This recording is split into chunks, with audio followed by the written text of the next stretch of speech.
Hey guys, thank you for joining the quest again today. I'm your host Marques Underwood, and today I'll be reviewing Bloodline Season 2. So there will be some spoilers here. If you haven't seen Season 1, the Season 2 basically picks up right where Season 1 left off. I suggest you go see my Season 1 review, but there will be spoilers here. But Bloodline Season 2, like I said, it's a continuation of Season 1, so really picks up right after Season 1, literally like almost probably a few days right after the incidents that ended Season 1. And we get a lot of different things here. Really, it's about the aftermath of what happened with Ben Mendelsohn's characters, Danny, dying at the end of Season 1. Basically, the siblings, Kevin, Meg, and John, they're all trying to cover up this whole incident, make sure they get off free. And while that is kind of easy at the beginning, it's kind of hard when, you know, John has his partner. He's still in the case, trying to figure out who the hell killed Danny. You have Meg, who has relations with the partner, so that makes things more complicated. And Kevin, who kind of is like an alcoholic kind of, and kind of has some, not guilt, but a lot of problems going on in his life that kind of doesn't help. And oh yeah, Danny's son is in the picture now, which does not help at all. I would say much like Season 1, Season 2, I really wanted to see every episode. I mean, I saw like the first 5 episodes, and I stopped just because I thought it was going to be 13 episodes like the first one. It's really 10. But then I continued and saw the other ones later on in that same day. I mean, that's saying something when I want to watch your show all day. That's really, you know, a tribute to how well the writing and all that fun stuff is. I feel like where Ben Mendelsohn was great in Season 1, I feel like Kyle Chandler was great, you know, on the same level in this season. I mean, the whole story revolved around him because his character the one that killed Danny.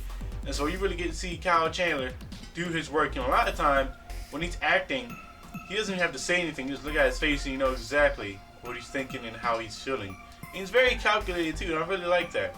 I mean, with him being on the police force, he always has to be ahead of the game. And I mean, you get to see different turns and see how he perceives things in his head, how he thinks things are gonna go. And it's really interesting. I also feel like the actress that played John's daughter, I thought she was pretty good too. They gave her more screen time, and I would love to see her get some more screen time in the next season. No, for the people that are trying to go undercover, it's kind of stupid for them to try and become like the sheriff of a town just because you need publicity and all that stuff in order to become sheriff. I thought that was stupid. And some of the brothers, they don't really take, you know, some considerations from other people, and the family dynamic is still messed up as it is in Season 1.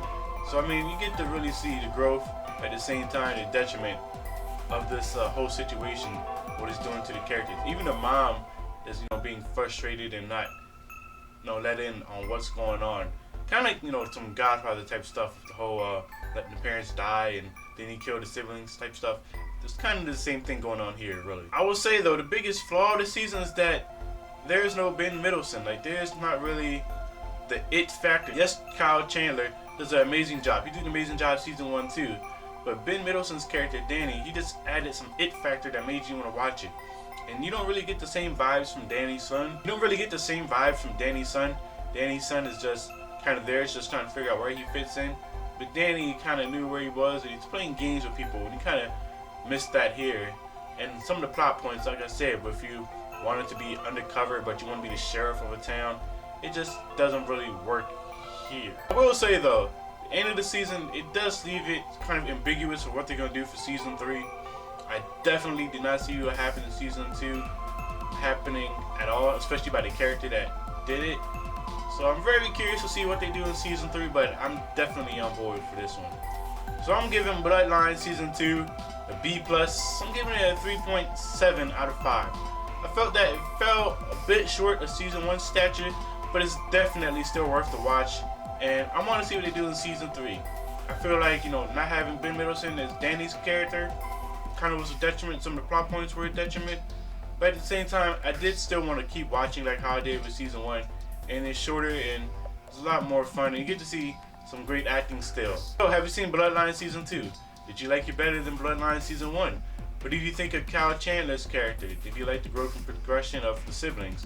If you're new, you want to hit the like button for this video, you want to hit the subscribe button for this channel, and you want to join the quest.